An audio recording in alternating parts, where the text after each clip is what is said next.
legendary Marvin Gaye, and this is episode 91 of the Rock Show on March 200. And Mike, what you got for me about Marvin Gaye again? Okay, Marvin Gaye is one of the most legendary figures in music. He was probably Motown's biggest artist ever. Him and Diana Ross, I would say, are the two biggest ever. For 20 years, the guy dominated the charts, the R&B charts and the Billboard pop charts. Very influential to all kinds of people. Of course, R&B, but also bands like the Rolling Stones covered his music. Bands like the Searchers in England, they covered his music. He was loved by all people, and he's a very tragic figure in music. Unfortunately, he died tragically at the hands of his father. We're going to talk about that. He had demons. He had demons. He had drug problems. He had just an overall, I would say the man was insecure in his life. And it's a shame because he really was on top of the world at times, with number one albums and successful tours. But he just didn't love himself. And the expression, you got to love yourself before you can love anybody else, is kind of really personified in Marvin Gaye. Oh, yeah, those documentaries I saw, I never realized how a tragic figure he was and how much cocaine he liked. Yeah, it's a hell of a drug, right? Yeah, holy shit. He had problems with that. And but he came from an abusive background with his childhood and even his whole life, really, problems with his father. He had this amazing voice, amazing talent. He could write songs. He could play different instruments. But he, like you say, he had demons, and eventually these things would come to a head, and it would cut short his life at the age of 45. But he left behind, an amazing piece of music. So much music. The What's Going On album, I think, is one of the greatest albums ever recorded. Oh yeah, in my opinion. That album is good. And the funny thing is, which I never knew, he started singing at an early age. Oh yeah. His father was like a Bible beating. Like his father was over religious. Well, yeah. His father was a preacher. Okay? Yeah, and we're going to talk about that in a second. But I just think, his father was abusive, and that really played into how he looked at himself as a man, how he dealt with his relationships with women and his friends and stuff. Yeah, and just how he lived his life. He was always kind of on the edge, and he suffered from depression too. Oh yeah, did you notice it was Rick James that gave him his Grammy? yes, for the Sexual Healing song. How much cocaine you think those two motherfuckers did have to have probably in the back? Fucking wheelbarrow probably of cocaine. And then you told Richard Pryor in there, those three motherfuckers. Oh my god. So all right, so let's get started. Yep. Okay. Marvin Gaye was born Marvin Pence Gaye Jr. on April 2nd, 1939 in Washington, D.C. His parents were Marvin Gaye Sr. He was a church minister most of his life, and his mom's name was Alberta Gaye, who worked as a domestic worker. His first home was in the very poor section of Washington called the Southwest Waterfront. He was the second oldest of the couple's 4 children that they had.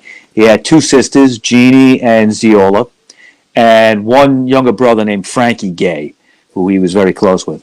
He also had 2 half-brothers, Michael Cooper, his mother's son from a previous relationship, and there was an Antoine Carey Gaye, who was born as a result of his father's extramarital affairs. Yeah. So Marvin Gaye's father was a Pentecostal preacher for a church called the House of God. This church was very unique in the aspect that it took most of its Pentecostal teachings from Hebrew Pentecostalism, which meant that not only did it look at things from the New Testament Christian point of view. It looked at things from the Old Testament point of view too. You don't see too many churches like that. Nah. They were very strict. There was a lot of rules in that church, and dress codes, and behavioral codes and stuff, and conduct was very controlled. Marvin started singing at the age of 4.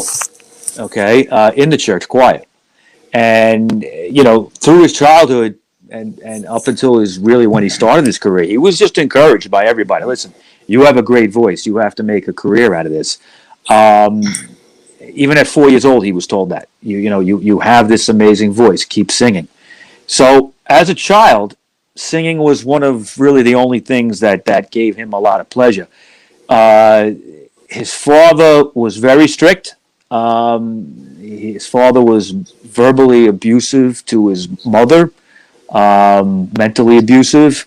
His father was physically abusive with the kids. He used to say, spare the rod and spoil the child, that expression.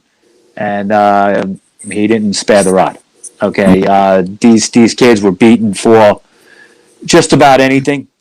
Okay, and it's tragic. Marvin would be beaten for being scared of getting beaten. Okay, so it really was a sad thing, and singing was really one of the only things that he enjoyed, and he really did enjoy it a lot. But his father seemed to almost be jealous of him, even as a child. Yeah. He would bring Marvin in to sing in the choir, and Marvin would get a lot of attention, and the attention would no longer be on Marvin Sr., and that was something his father didn't like. So, his mother actually, many, many years later, had done an interview. I think it was actually before Marvin died, so it's kind of interesting that she would even say this. But she did say that she felt that her husband never loved Marvin. He probably didn't, because he he didn't want him. When he was born, he wasn't wanted.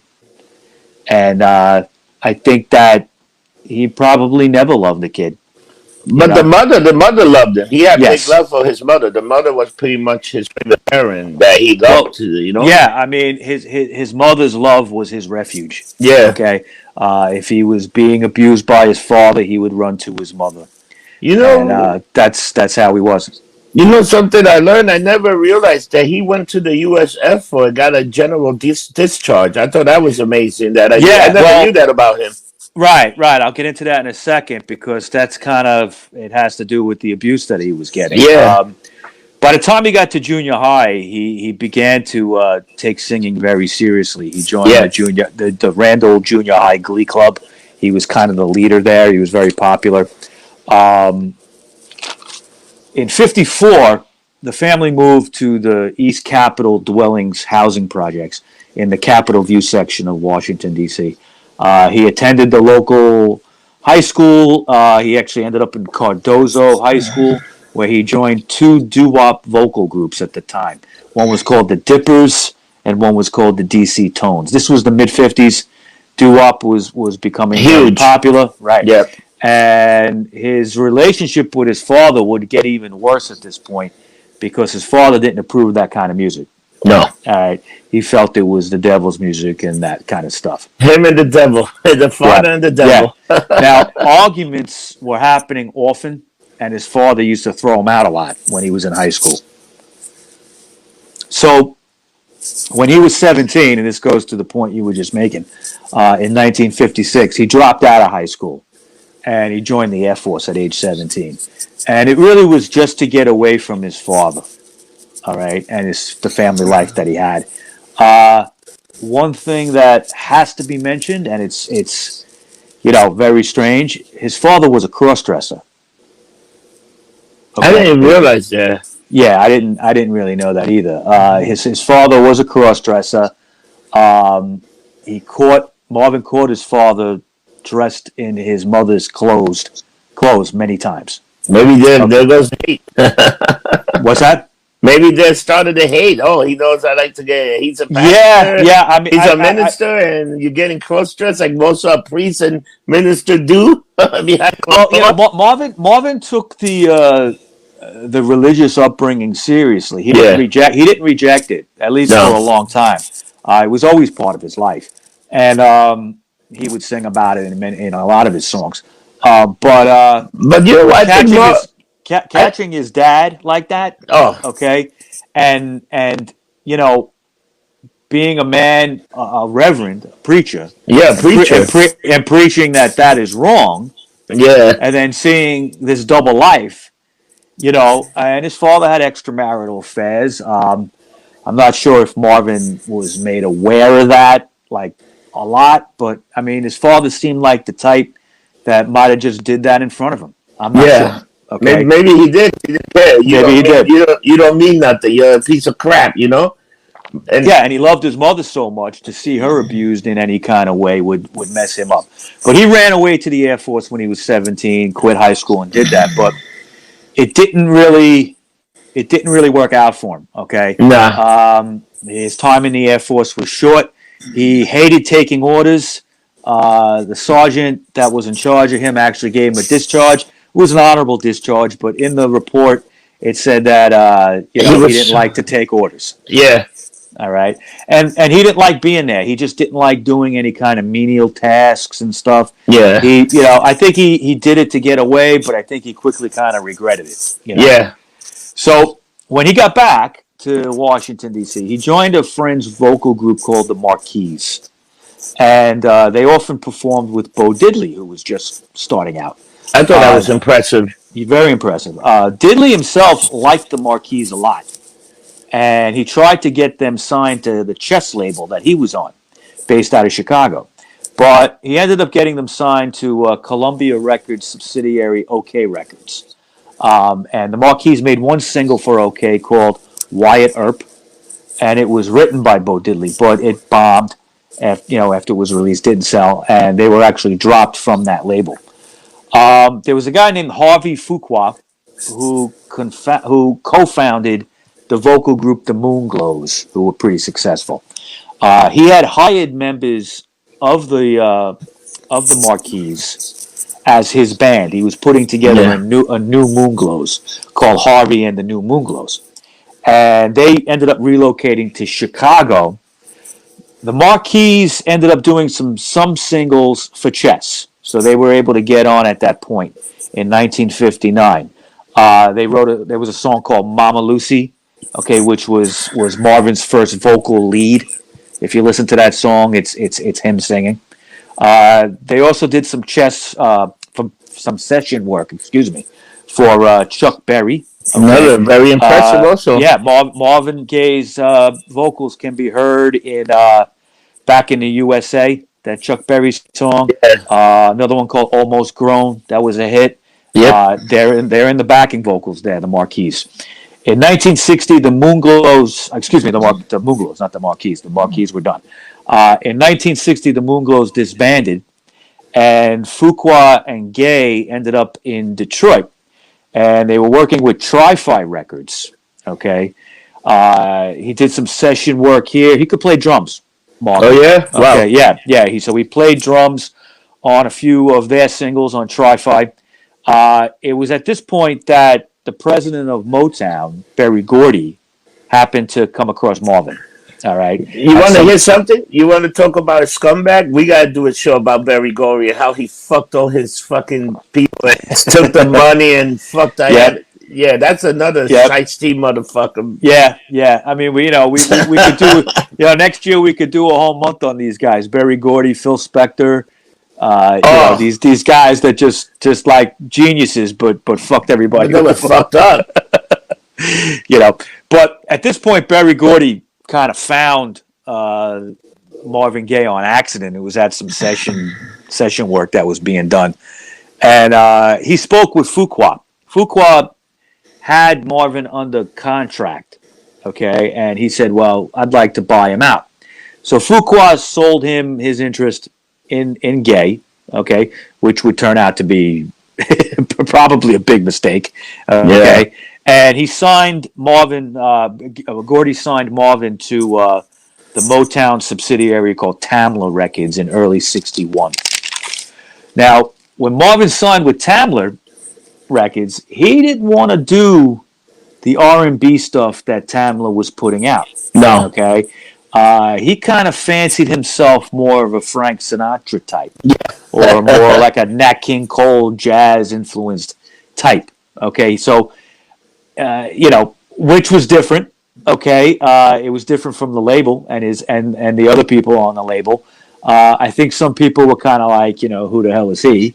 Okay, but that's how he viewed himself. And his first single was called "Let Your Conscience Be Your Guide." Okay, and in May '61, at that point before that single came out, Marvin changed the spelling of his name. Okay, it was spelled Gay at birth, and he added an E at the end for two reasons. One was he used to get teased all the time. Marvin Gaye. It's Marvin Gaye. Are you gay? Like that. Yeah. And then he also liked how Sam Cooke, the singer, had done that with his name. He liked the way it looked with an E at the end. So he wanted to do the same thing. It was also kind of a way of distancing himself from his father. Okay. Just change his name a little bit. Kind of meant he wasn't related to him anymore, So at this point, their relationship was still bad. Okay, even though Marvin was signed to a pretty major label, he was starting a career. He hardly saw his dad. He hardly saw his family at that point. Okay, he was kind of like by himself. His co-workers at the label liked him. He was a likable guy. He was a charming guy, but even they sensed a kind of a sadness in him. It might be more like the artist, because he was kind of a little to himself, a little like private, almost like dark. Like he knew what was going to happen. He knew his dad was going to be his downfall. I really think he had a premonition. Like he knew. At times in his life, he did feel that he would not live long. Yeah. He felt people were after him. Did he think his father was going to kill him eventually? I'm not sure. I don't think so, but I think that, I think he had knew. this. Well, he had this devotion to family. Yeah. Okay, growing up the way he did in the church, and when you're like that, and then you also have a father who's really like a total piece of shit. Yeah. How are you? It's a conflict. Yeah. Right. You want to see your family.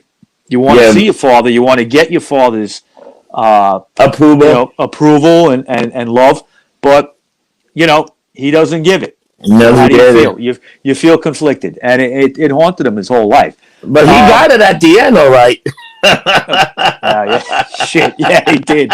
Okay, but now in June of '61, his full album called "The Soulful Moods of Marvin Gaye" was released, but it failed commercially. Yeah. It was an album of jazz and pop standards. It was almost like a Sinatra, Nat King Cole kind of thing, and it just bombed. Okay, he went back to doing some session work. He performed, playing drums with Smokey Robinson and the Miracles in the studio. He was very close to Smokey Robinson. They had a lifelong friendship. The Marvelettes, which were a hot up and coming group, were huge. They were friends with him, and also blues artist Jimmy Reed. Okay, which is very interesting because he played drums for Jimmy Reed.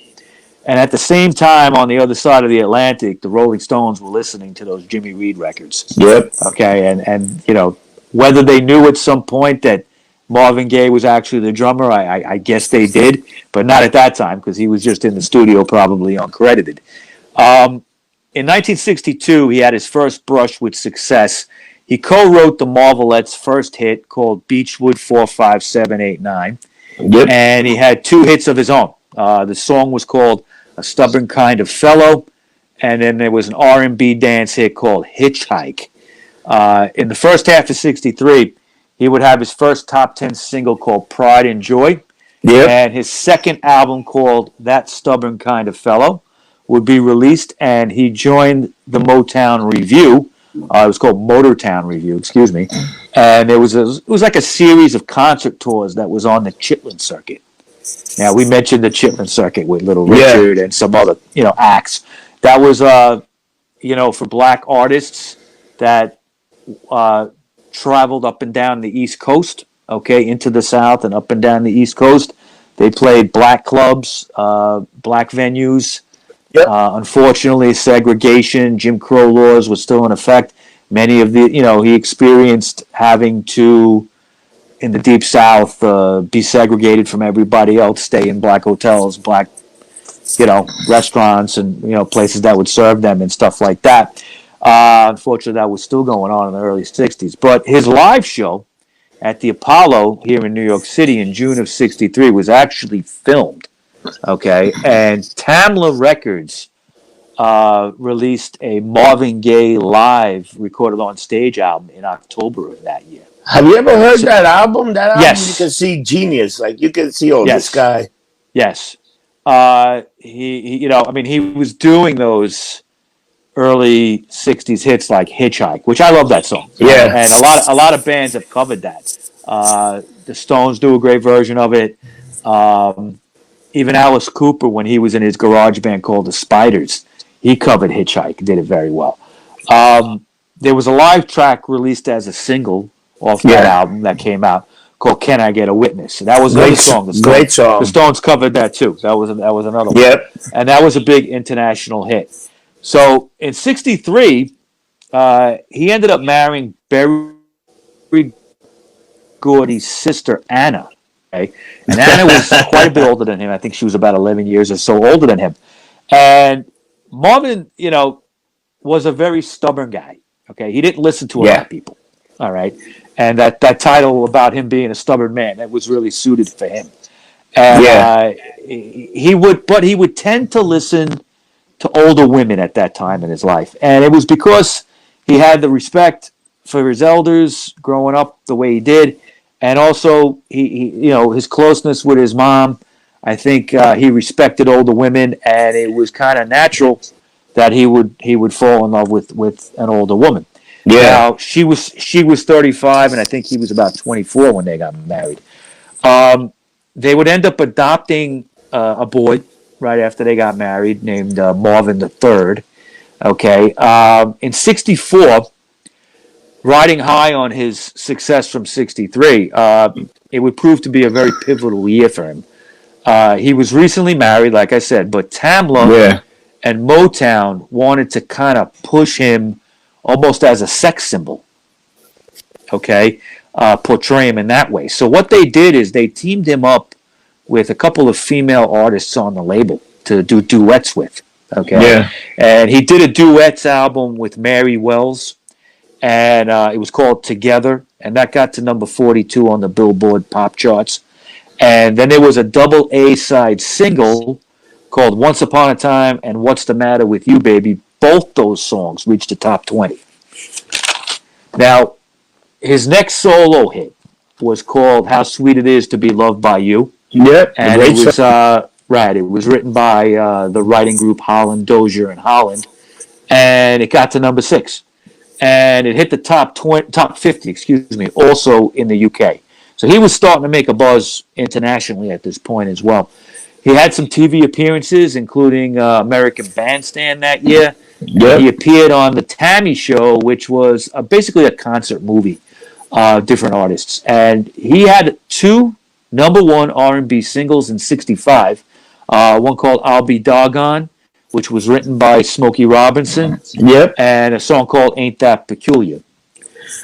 Smokey Robinson wrote a lot of hits for Motown for a lot of these groups. People don't realize. Remember we talked about that in the Temptations episode. Yeah, because he's like he was really right. I mean, very very influential. Smokey was a major talent. Without him, there wouldn't have been Motown. Yeah, without definitely. Him, they wouldn't have had the writing. He also, Marvin, at this time, did a tribute album to Nat King Cole, who recently was murdered. Okay, he had died. In '65, he scored a hit with Kim Weston on a song called It Takes Two. And then in '66, he began... Yeah, you know that one. In '66, he began working with a new artist on Motown called Tammy Terrell. All right? And it was a series of duets that would be very popular. A song called Ain't No Mountain High Enough, a song called Your Precious Love, Ain't Nothing Like the Real Thing, and You're All I Need to Get By. They were all interesting. They were all written by Ashford and Simpson. Yeah. Okay? Ashford and Simpson were very popular later on in the 80s. They did their own music. I think this is the time. I think this one because I think he was in love with this girl. Then he maybe never acted on Well, the. They I had think he never. chemistry. Right, they had a chemistry, and if you look at them perform together, Yeah, I think I think uh, I think Martha Vandella. Somebody comments on this in the documentary that Terrell looked like she was in love with him just by the way she looked at him when they yeah. performed. Now, did they ever act on it? I don't think so. I I think don't think they the did. impression I got is that they just had this chemistry, and he cared about her almost as like an older brother. Older But who brother. knows? But who? Yeah, but who knows? Okay, but she would unfortunately have a very short life. Yeah, Um, Now, as he was riding high on these big hits, um, his father never went to see him perform. Okay, and still didn't approve of what he was doing. Okay, one time he even showed up at their house with a briefcase full of $1 million in cash, just to show him what he had. Jesus Christ! At that time, a Okay, million dollar. yeah, I mean it's like 6 million now. Yeah. Okay, and his father actually said to him, and he quoted the Bible. He says, how can you have all the wealth in the world but still lose your soul? Okay, so his mother and his siblings were showing him the love he needed, but he never got his father's approval, at Nah. least at this point. But tragedy would strike in '67. Tammy Terrell would be performing with him on stage and collapse into his arms. It turned out she got rushed to the hospital and diagnosed with a brain tumor. That basically ended her performing career, but she still managed to record some songs over the next few years. Um, Marvin was, you know, basically destroyed by this. He was very close with her. He got kind of disillusioned with the whole music business at this point. Yeah. His marriage with Anna was starting to fall apart. She was very jealous, Anna, okay, and gave him a hard time about these duets he was doing. Whether or not it was legit, I don't know, but I think she suspected him fooling around with Terrell and some of these other women that he had duets with. I think it actually worked on his mind too. That if you think I'm cheating all the time, you must be cheating too, because he was known to be kind of like following her around, Anna around, and trying to see if she was messing around. Wow. He would have people watch her and stuff like that. And it's interesting because that behavior at that time, it kind of led him to record what would be one of his biggest hits. I Heard It Through the Grapevine. Yeah. Okay. Yeah. And that would be his first number one on Billboard in 1968. Now, Gladys Knight had done the song too. Gladys Knight and the Pips, but she did it in a more upbeat kind of way. I don't know if you've ever heard her version. Yeah. You probably have. But Marvin did it like a slowed down version. And, knowing what was going on with his relationship with his wife, Anna, it's kind of messed up when you listen to the words. Yeah. Because as I heard it through the grapevine, you're messing around, Yeah. And I think that was very personal for him. It ended up selling. Him singing that version was like holy shit. Because there were people that will hear that Marvin Gaye. This song been out, but you hear the Marvin Gaye version, you're like, motherfucker. Oh man. Well, yeah, I mean, he took the song and just the bass in the beginning. Fucking great. It's a great fucking. Everybody, as soon as you hear it, you know the song. Yeah. And it ended up selling 4 million copies worldwide, so it was Wow. his biggest hit to that point. Now, but Marvin, even though he had this success, he was bigger than ever. He felt it was kind of undeserved. He felt he was a puppet of Barry Gordy and also Anna. Okay, so he followed up Grapevine with Too Busy Thinking About My Baby, and That's the Way Love Is. Both of them would go top 10 in 1969. He would release an album called MPG, which was short for Marvin Gaye, and it was released and it hit number one on the R&B charts. So he was by '69 still riding high. By March 16th, 1970, Tammy Terrell's fight with brain cancer would be over. She would pass away, unfortunately. And Marvin attended the funeral, and afterwards he fell into like a deep depression for a few months. He came out of it. He actually was thinking about giving up music. He actually flirted with the idea of becoming a football player. I thought it was crazy. I didn't know that either, that he wanted to be a football player. I never knew that either. Yeah, I never knew that either. But he had befriended two members of the Detroit Lions, Mel Farr and Lem Barney. And he actually trained to make the team. He used to jog with Smokey Robinson, okay, sometimes together. And he would tell Smokey, yeah, I'm trying out for the Lions. And, Smokey would just be like shaking head, But like, that's not happening, But, and it wouldn't, okay, because it would eventually be decided that Gaye couldn't do that because if he got hurt, he would lose his, he could possibly lose his musical career. So he didn't want to risk everything. But not only was he interested in becoming a football player at this point in 1970, he was becoming more socially conscious. Okay. Yeah. And he wanted to record a new kind of record, something that really hadn't been done before, at least by black artists. His brother actually served in Vietnam. The war was raging at that point, and he would write him letters about the horrors that he was seeing. Of course, late '60s, you had a lot of riots. Cities were burning in the summertime. Hate to say it, but kind of very similar to what we're seeing these days. Yeah. But hey, Mike, let me ask you a question. You know what he did also? Marvin Gaye was one of the few guys that was his own backup single. He was his own backup singer. Yeah. He would the thing, and it was amazing what he did back in those days with just what the technology he had. He would tape this, and then he would put it like, the fucking guy was a musical. He could have been a producer. He was a music genius. Well, he did produce himself a couple of times. Yeah. Okay. What's going mean. on would be self-produced. Yeah. I mean, he look, musical genius. That's all I could say. Yeah. He just he knew what he was doing. Yeah, because think about it. Even after, let's say if he never had another hit, he could have easily had a career in producing music into point. Like that's what he could have done. He might never, if he would have just keep his head on straight in. But he was what a fucking demon. Sorry to cut you off, but holy at shit. This point, at this point in the '60s, he was basically a drinker and a pot smoker. Not much more than that. Okay.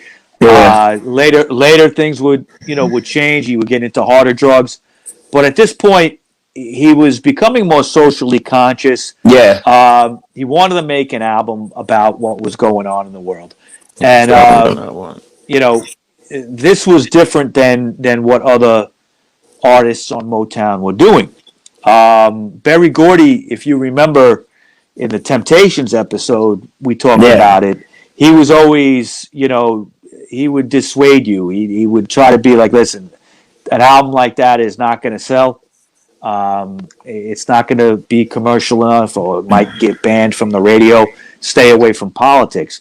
But he didn't listen. He don't care. He didn't care. Okay. And, you got one thing, too, is, when you're married to the sister of the president of the label, you got kind of some leverage, I would think. Okay. So it was like, okay, you don't agree with me, so fuck you. Okay. I'm doing it anyway. So, and the Temptations had kind of gone in this direction at that point. Also, even though Gordy was always against it, songs like Ball of Confusion and stuff like that was coming out around the same time, and that ended well. But on June 1st, 1970, Gaye returned to the Hitsville, USA studios in Detroit, where Motown was, to record What's Going On. And it was a new song inspired by police brutality that was witnessed at an anti-war rally at Berkeley University. But Gordy refused to release it after he heard that it was going to be a totally political album. He had the song recorded and some of the album, and Gordy said, no, I'm not putting it out. Okay, so Marvin Gaye went on strike, I thought that was and unbelievable. for I think about 3/4 of a year, approximately. Okay, Fuck you! I'm and not singing. he recorded nothing. He recorded nothing for the Yep. label. Remember, he was under contract, Yeah. and when you're under contract, you have to record a certain amount of albums or songs, whatever it is, in a certain amount of time, and he just wasn't doing it. Okay, so in May of '71, the What's Going album was finally released. By March of that year, he went back into the studio, finished up. Gordy said he would put it out. So he broke Gordy. He got him to release it. And it's the first time he got a producing credit. He produced that album, okay? Yeah. And it was also the first time the session musicians at Motown, called the Funk Brothers, went credited. Yep. All right? Now, prior to that, the Funk Brothers would be these session guys that played on all those Motown songs. Yeah. Everything from the Supremes to the Temptations. All the music you hear are this group of like a dozen guys, maybe even a little bit more, okay, that went uncredited pretty much and played all the music that you heard. There's actually a good documentary. It's a good documentary out there. If you haven't seen it, Mike, check it out on the Funk There Brothers. is a good documentary on him. I did see it. It's very good. Now, What's Going On is a concept album. I don't know if you ever realize that. It's kind of like about a Vietnam vet coming back home to a country that's torn apart and filled with hatred and doesn't like him. And doesn't like him, which happened. Okay? You know, imagine serving a year or two in Vietnam and coming back and getting spit on. Yes. Okay? Being called a baby killer. Okay? Now, that's one thing that we haven't seen nowadays, thank God. Okay? Yeah. But back then, you know, guys coming back from Vietnam faced this. And, you know, the country was being torn apart. There was a lot of racial hatred, a lot of suffering, a lot of injustice going on. And this album actually, you know, captures all that. And it even is the first album, I think, to bring up any kind of environmental issues as well. Okay, the song "Mercy, Mercy Me," it's actually there's parentheses with that. It's "Mercy, Mercy Me," the ecology. Okay, the ecology. And it talks about, you know, pollution and stuff like that, which at the time in 1970 was a big deal. Okay? Yeah, there weren't regulations in place. You know, the waters were getting filthy, the air was filthy. They didn't have these things. You know, we don't talk about that too much anymore now because, you know, the air in the water is cleaner now than it's ever been. Okay, but in those days that wasn't the case. Remember in the early '70s, you had the commercial with the Indian. Oh, the garbage and the thing. Yeah. I mean, that was the beginning of all that when the environment was becoming an issue. And but Gaye was like a couple of years ahead of that. All right. And the interesting thing too about this album is that each song segues into the next. There's like no space between the songs, which gives it like a, you know, an urgency to it. Like when you listen to it, you can't. It's the kind of album you can't listen to in pieces. You got to listen to it from beginning to end. Album you can't walk away. Like once you go, he'll go into another song. He was like telling the story that kept going. Exactly. You know. Yeah. I mean, another album I can think of that's like that is Lou Reed's New York. That came out in 1989. That's another album that you can't listen to just one song. You got to hear it from beginning to end because then it all makes sense. Okay. How about these in the closet? 29 songs in the closet about. You ever heard that piece of shit? Wait. What are you? I'm sorry. What are you talking about? Kenny in the closet. You ever heard in the closet? And the guy comes home and it's a ridiculous fucking. He tried to do the same thing, but it failed miserably. A concept album. Yeah, it was horrible. It was crap. Yeah. Oh man. It's the kind he's in jail. He's in jail doing his time. If that album was a toilet paper, you can wipe your ass with it many times. Now the What's Going On album. What's going on? Marvin's first million-selling album. Okay, it launched 3 top 10 singles. Yeah. The title track, of course, Mercy, Mercy Me, and a song called Inner City Blues. Gaye received 2 Grammy nominations. He didn't win, surprisingly, No, but but he he did receive a couple of NAACP Image Awards that year. Rolling Stone magazine called it the album of the year as well. Yep. In my opinion, and I said this earlier in the show, I think it's one of the greatest records ever recorded. It falls into that category. If you've never heard it, you need to hear it at least once in your life. Okay. Yeah. You know, oldies radio and stuff will still play What's Going On Mercy, Mercy Me. They play it to this day. Okay. But Yeah. I think to get the full effect of what he was trying to say, you got to hear the whole thing from beginning to end. You know what's funny? A lot of his songs still get used in movies today. Like certain like it's like that now they pick up a lot more and they use his songs in a lot of movies. Like every movie, like there's hundreds of movies you can see right now that got Marvin Gaye's like music in the Yeah. background. Just Yeah. I think Dead Presidents featured him. yeah. Okay. I think Spike Lee's used them. Oh Pretty yeah, much. Spike Lee. Yeah, a lot of people. Yeah. What can you say? The guy was, it's great music to draw from for a movie. And he would actually do a movie score. We're going to talk about that now. Okay. After What's Going On was done, Marvin renegotiated his Motown deal, and he got the biggest amount of money at that point by any black artist at the time. It was a $1 million deal. Now, in today's money, it would probably be like, a lot more than that. Yeah. But at the time, that was a huge deal.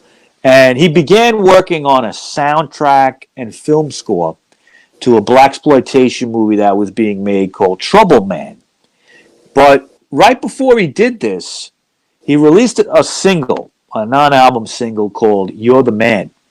And it was actually going to be part of an album of the same name, okay, that he actually had recorded. So he put out this single, and again, it was a political song, okay? It's kind of like, it had to deal with the election in 72, McGovern versus Nixon. Nixon was looking to get reelected. And, he was kind of asking in the song, what are you going to do to, repair the injustices that have been done by the Nixon administration and others before that.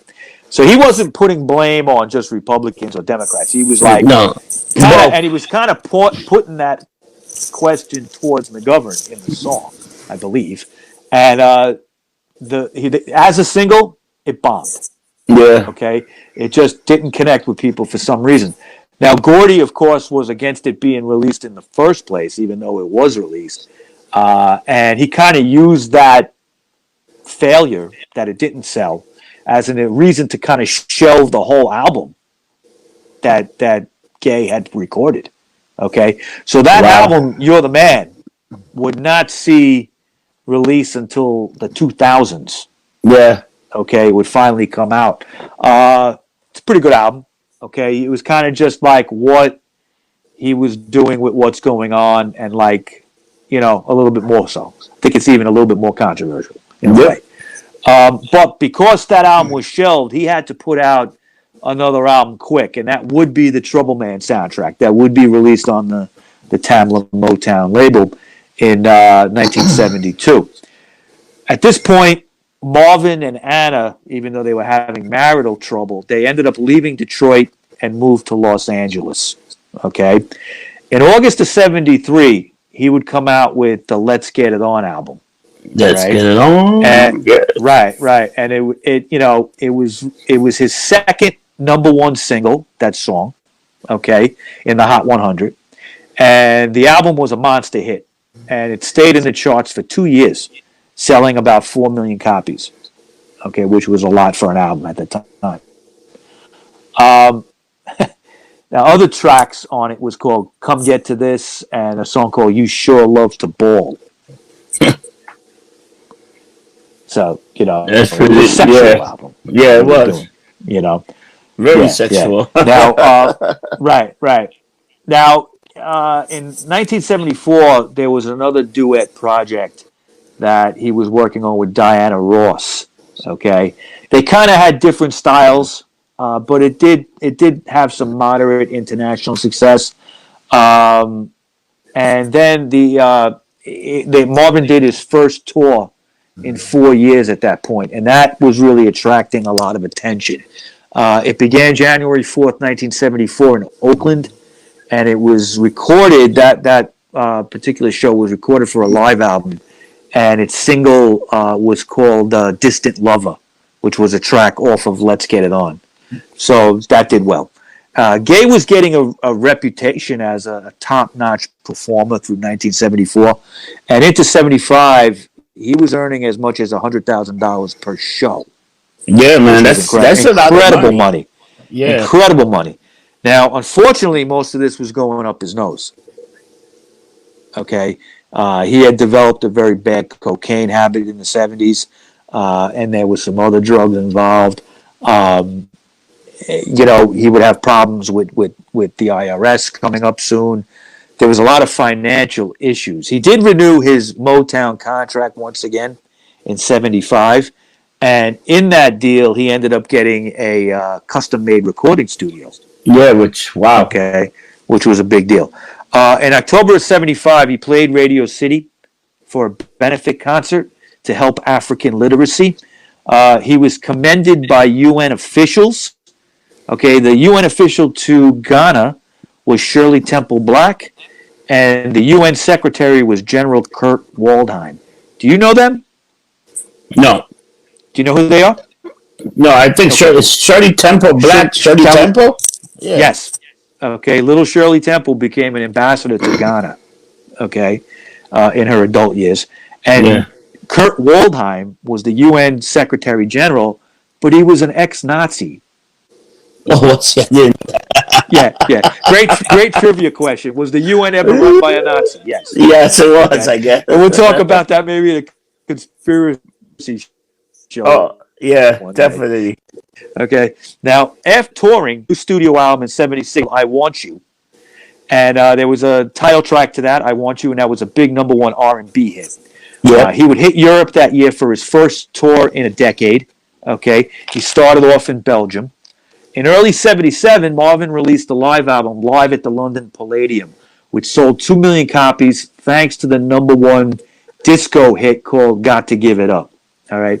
That's a different kind of song. If you listen to it, you're not even sure it's Marvin Gaye. Yeah. But it is. He's singing in a falsetto voice. And I'm convinced that Mick Jagger ripped that style off to do "Miss You" on the Sunrise album. Oh, yeah. When he sings in that falsetto voice, it's the same thing. Oh, yeah. Okay. So back Mike, in you know what? This that you're going to talk about next. When you get a divorce and you got no money, and the judge say, just take the money from an album.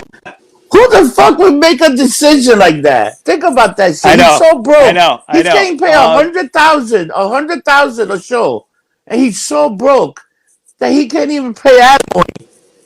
Right. How the His fuck wife does is that divorcing happen? him, and he can't even pay alimony. Yep. How did that happen? It's messed up. It's just messed up. Okay, the IRS was on his back. He was shoveling a lot of cocaine up his nose. That's what was going on. Okay, so back in '75, Anna asked him for a divorce. Okay, Yeah. Now the marriage was over, but Marvin had kind of moved on, and he was involved with a 16-year-old girl named Janice. Okay, who he would marry. Later on, and have 2 kids with. Now, in December of '78, as part of this divorce agreement, Marvin released "Hear My Dear," and all the proceeds was supposed to go to Anna. Okay, the IRS. I don't know how they were dealing with that at that point. I don't think he ever really paid him. Probably his estate did after he died. Okay? Yeah, but that would be much later. The album bombed. It was supposed to all go to Anna, but nobody bought it. All right, it was a double album. Okay, and I listened to it a little bit last night, and for the first time, I never heard anything off that album. And he's singing about his wife. He's calling her by name, Anna, Anna, Anna. And it's kind of like, here's your own personal album. I hope it sells, but nobody bought it. Okay, I he ended didn't up think he, relocating. What's that? I didn't think he won the album. So they didn't bomb like it sold for like 6 copies in the first couple of days, and then it went and sold a few more. But it was a total fucking failure. Yeah, total epic failure, definitely. Okay, totally. He had relocated to Hawaii. He was trying to get away from everybody at one Yeah. point. He left with Janice, his daughter Nona, and his son Frankie that he had with her. He was trying to work on a disco album, but in 1980, with sales down and the IRS still on his back, Marvin ended up going to Europe on a tour. Okay, at the end of the tour, he just stayed in London. He relocated there out of fear of the IRS. He owed almost $5 million at that point. That was a lot of Wow. money in 1980. All right. His marriage to Janice was falling apart, okay, amid kind of like drug abuse between the two of them. All right. Yeah, They they both were, they were, were. were, were big drug addicts at that point. When he was in London, he started kind of reworking this disco album that he was working on. And he changed it, okay? He changed the original concept to like make a more personal album. It kind of dealt with religious issues and specifically the Book of Revelations from the Bible. The album was supposed to be called "In Our Lifetime?" In Our Lifetime, and he worked on it in several different London studios through much of 1980. But this is messed up, and this is where you talk about Barry Gordy. Okay, late in the year, somebody stole that master copy from one of Gaye's traveling musicians, a master copy of Wow. this album that he had worked on. And they took it to Motown's Hollywood headquarters. Motown remixed it and put it out. Wow. January 15th, 1981. They put it out. Gaye hears about it, that he's got a new album out from Motown. He had no idea. He's living in London, okay?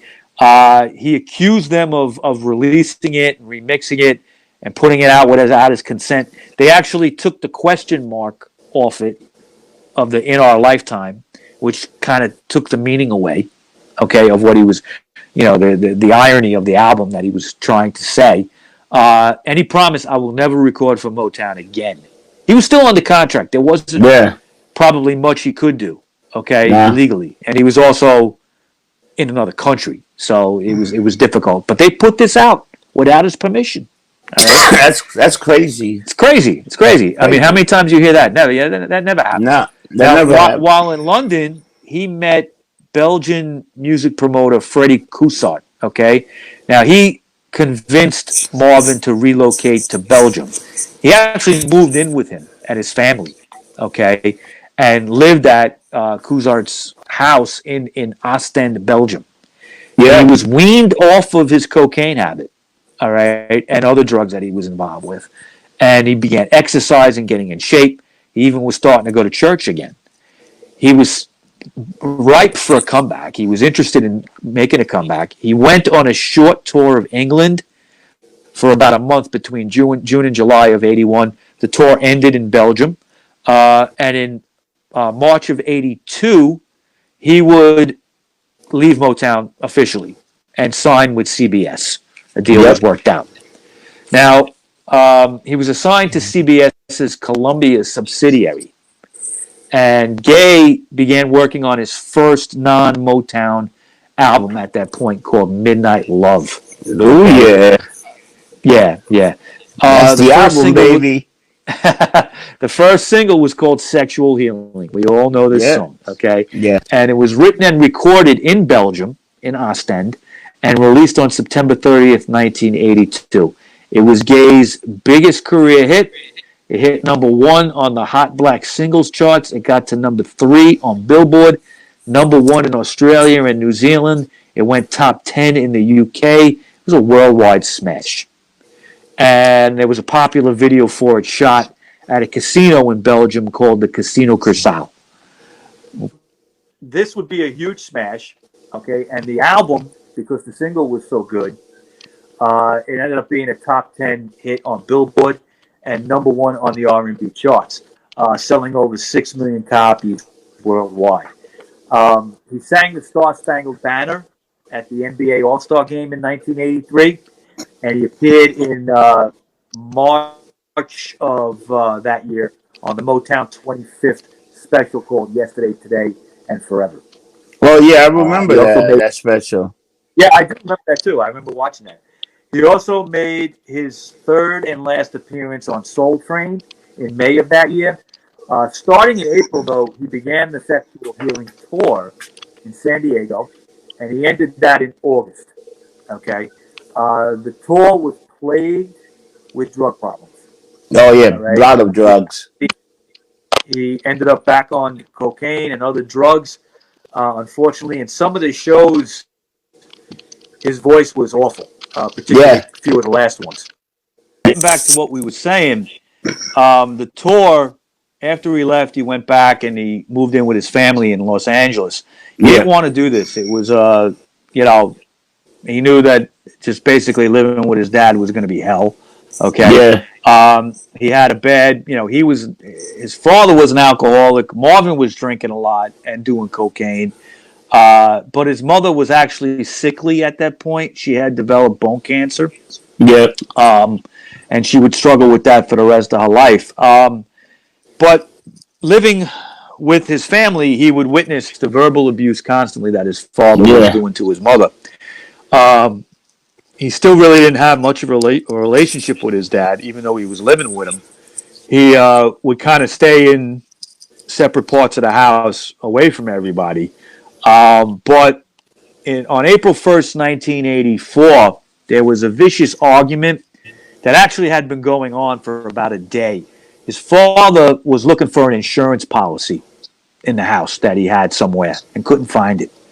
So for like a 24-hour period, he was berating his wife, Marvin's mother.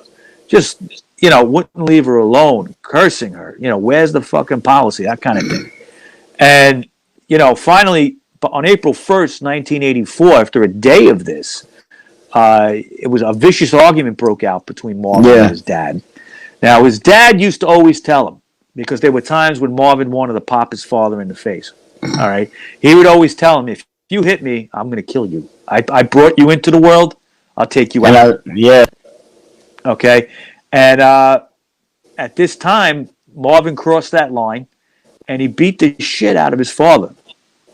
Okay. And at that moment, a few minutes later after it happened, Marvin Sr., was in his bedroom and pulled out a gun that Marvin had actually given him for protection in the house a few months earlier, okay? And shot him straight in the heart. Yep, okay? One shot. And then actually went over to him as he was slumped over and shot him in the shoulder. Okay, so 2 times he was shot. He was basically, dead right away. He was shot right in the chest. And Marvin Sr. went outside. He hid the gun, and he went outside and just sat there. And the mother realized what happened. An ambulance was called. I believe Frankie lived next door, the younger brother. I think he came running out, trying to save his brother's life. He couldn't, and Marvin was pronounced dead at the California Hospital Medical Center at 1:01 p.m. on April 1st, 1984, 1 day short of his 45th birthday. Crazy is that. Crazy. Now, what gets me is his father never really did time. Okay? No. Because when the trial was happening, it was discovered he had a brain tumor. So his defense lawyers used that as a way to get out of jail. Yeah. And, he made a speech at the sentencing about how remorseful he was. I watched it. He didn't look that remorseful. Okay. His mother actually would end up divorcing him right after this. Okay. And spend the rest of her life, being taken care of by her family. The father ended up in a nursing home.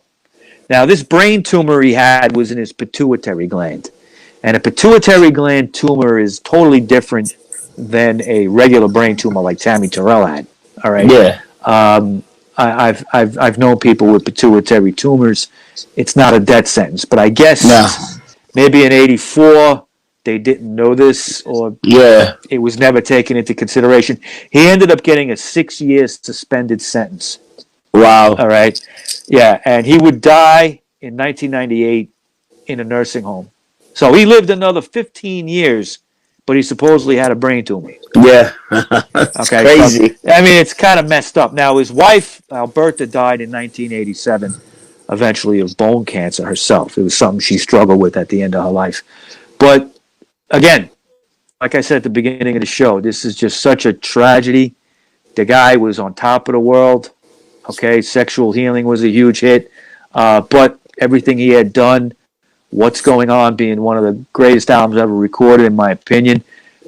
He had the respect of so many different kinds of artists in different genres. Yeah. Like I said, everything from the Stones to straight up R&B. They loved him. Disco, okay. It's a tragedy. And he never got past, the whole thing with his dad. And his But dad ended up killing him. he was a bad businessman. He made a lot of bad decisions. He made a lot of bad decisions, and he had a lot of hangers-ons, a lot of people that weren't right for him, especially towards the end of his life. You know what I'm saying, Rob?